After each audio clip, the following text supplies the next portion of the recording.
Hello everyone.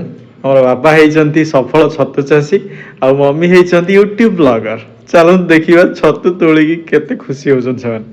Let's go. आमर ए वर्षर छतु चाष पूरा एते सुंदर भाव चाष तो छतु तो फुटी बहुत करी मन खुशी हो जाइए जे प्रथम थर करूँ है नथिला भल प्रोसेस जान तापर एबेटे एमिति हेइछि जे माने तोलिया पाए भी माने जागा नाही कि पेट घुंचई करियला पूरा आ पेड़ पेड़ एते नगे हेइछि जे एते हेइछि माने एते खुशी लागुची कौन करिबी बोली भाबुची भर्ती हेइछि चचु छतु एथर पूरा सक्सेसफुल।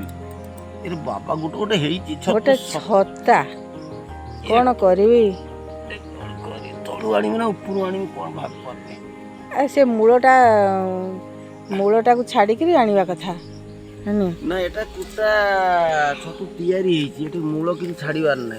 ये हेले हमर मालिक छतु चाषर मालिक भद्रकरू मंजी आनी भाड़ी बनई कौ प्रोसेस रे भाड़ी तैयारी हेइछि आ गोटे एपर्यंत हेइनी दुईटा भाड़ी आमर हेइछि आ देखतु आज्ञा केते सुंदर भाव रे छतु हेइछि जाफले मते वीडियो करिया पई सुविधा सहयोग हो पारुनी आ सेति पई मो वीडियो करि पारनी तथापि जहा जति करिछि आ सेति देखंतु समुदाय एतिकी आउ ए माढ़ियारे पूरा अर्ध माढ़िए माड़ियार माड़िए मिनिमम 3 किलो 4 किलो खंडे छतु फुटिलानी पेड़ रे। केतेटा मंजी 6टा मंजी आनिथिली पुणी संज बेले उतिकी पुणी फुटी आणिक रखी कुलारे कुले